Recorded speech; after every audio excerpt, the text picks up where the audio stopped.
मुंबई के मलाड नगर सेविका योगिता सुनील कोहली के मार्गदर्शन में एक साथ 4 कार्यक्रमों का आयोजन किया गया, जिसमें मलाड वार्ड क्रमांक 46 में रामलीला मैदान के नाम से प्रचलित मैदान के गेट के नूतनीकरण का कार्य, दिव्यांगों को निःशुल्क स्कूटर वितरण, स्थानीय लोगों को मास्क, सैनिटाइजर और उसका स्टैंड वितरित किया गया और वृक्षारोपण किया गया।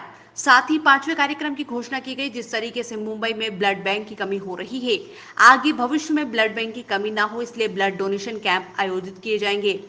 इस कार्यक्रम में बीजेपी के नेता सुनील कोहली के साथ कई बीजेपी कार्यकर्ता उपस्थित रहे और इन सारे कार्यों का शुभारंभ स्थानिक सांसद गोपाल शेट्टी के हाथों से किया गया। आइए देखते हैं उन्होंने क्या कहा। मलाड भारतीय जनता पार्टी की ओर से सुनील कोहली जी और नगर सेविका योगिता कोहली जी के माध्यम से एक साथ में 4 कार्यक्रमों का यहाँ पर आयोजन किया गया। ये जो रामलीला मैदान के नाम से प्रख्यात मैदान का जो गेट है, उसका नूतनीकरण का काम होगा। 2 दिव्यांग लोगों को निःशुल्क स्कूटर वितरण, ये पहली बार मेरे हाथ से कम हो रहा है। 2 दिव्यांगों को स्कूटर निःशुल्क वितरित किया गया और जो सोसाइटी के लोगों को सैनिटाइज़र और उसका स्टैंड, इसका वितरित हुआ और साथ साथ में वृक्ष लगाने का कार्यक्रम भी हुआ और 5वां कार्यक्रम की घोषणा भी हुआ। जो ब्लड वापस शॉर्टेज हो मुंबई शहर में हो रहा है, तो आने वाले दिनों में ब्लड कैंप भी किस प्रकार से आयोजन हो, उसके बारे में भी चर्चा हुई। मैं मानता हूं कि एक जगह पर कोरोना है, दूसरी जगह पर मुंबई में बारिश बहुत ज़्यादा पड़ रहा है, उसके बावजूद भी हमारे जनप्रतिनिधि जो है अपने दायित्वों को किस तरह से निभाते हैं, उसका एक जीता जागता उदाहरण है। इसलिए मैं सुनील कोहली जी और योगिता कोहली और उनके पूरे टीम को बहुत बहुत बधाई देता हूँ। हाँ सर, जो ट्रेन के बारे में अपना आंदोलन होने वाला किस तरह होगा, क्या होगा, लोगों को किस तरह राहत मिलेगी? नहीं, हमारे महाराष्ट्र विधान परिषद के नेता प्रवीण दरेकर जी ने इस बात की घोषणा की है कि 4 दिन में अगर सरकार इसके बारे में कोई सकारात्मक निर्णय नहीं लेती है तो फिर भारतीय जनता पार्टी रास्ते पर उतर के भी आंदोलन करेंगी। और अभी बारिश भी हो रहा है और 4 दिन का समय दिया तो वो 4 दिन में होता नहीं, लेकिन निश्चित भारतीय जनता पार्टी एक कहने का, सरकार को एक चेतावनी देने का एक तरीका होता है। जो कहते हैं वो सभी आंदोलन होना ही चाहिए, इसका कोई आवश्यकता नहीं है। यानी सरकार तक अगर आवाज़ पहुँचती है, मोदी जी ने तो पहले दिन से ही लॉकडाउन का खोल दिया है ट्रेन सारा। अब वो राज्य के लोग अगर ट्रेन शुरू नहीं करते हैं तो जनता ने उसका बारे में सोच विचार करना चाहिए।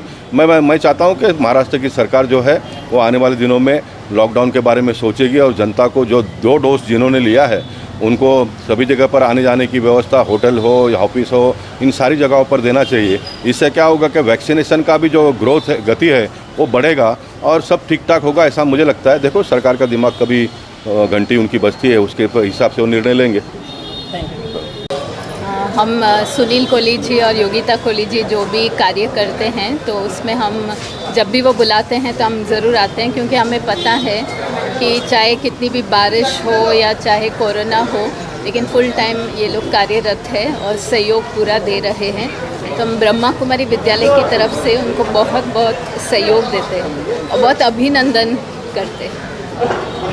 बाइक जो दिया है, आपके दिमाग में कैसा है कि ये लोगों को सपोर्ट करना चाहिए? नहीं, ये भारतीय जनता पार्टी की सोच है, इसलिए वो सोच से मैंने और खासदार गोपाल शेट्टी के मार्गदर्शन से मैंने ये वितरण किया है। और आने वाले समय भी और भी कुछ दिव्यांग लोगों को लगेगा, वो भारतीय जनता पार्टी ज़रूर पूरा करेगी। धन्यवाद।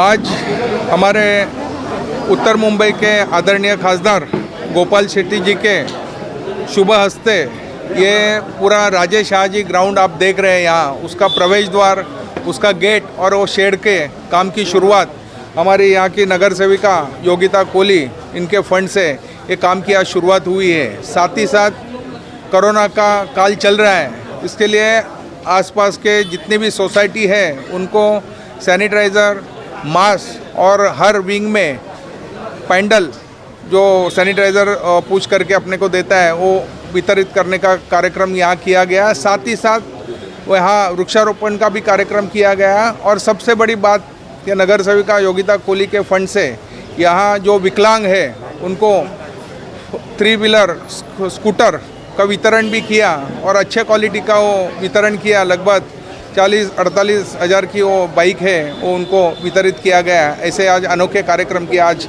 बारिश होने के बाद भी यहाँ हमने शुरुआत की है।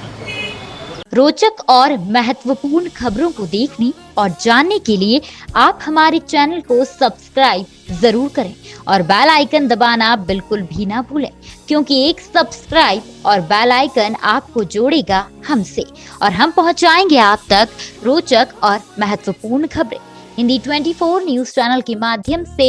इसके लिए आप YouTube पर बगैर स्पेस दिए हिंदी 24 न्यूज टाइप करें और बेल आइकन दबाकर चैनल को सब्सक्राइब करें।